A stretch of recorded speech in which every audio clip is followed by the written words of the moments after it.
The first segment is our exclusive daily American Barometer poll from Hill.tv and HarrisX. And today we're looking at the generic congressional ballot.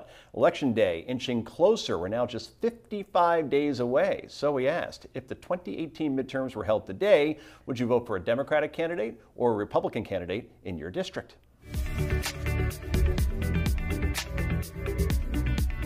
And our poll finds Democrats up by 5 points, a 41-36 split.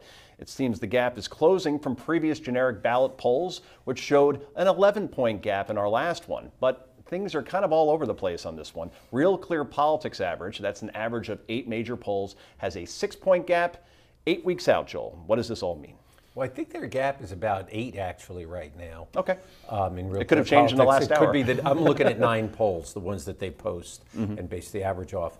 The interesting thing about the generic, if it's at +8 at this point, and I've looked back, going back to 2006 at the midterm elections, so 6, 10, 14, and their average has actually been pretty good and fairly close to where it ends up in September. In other words, where you are right now in September is pretty close to where the generic ends up. So if this stays in the +6 to 8 range for Democrats, I think the likelihood of getting the majority is very strong.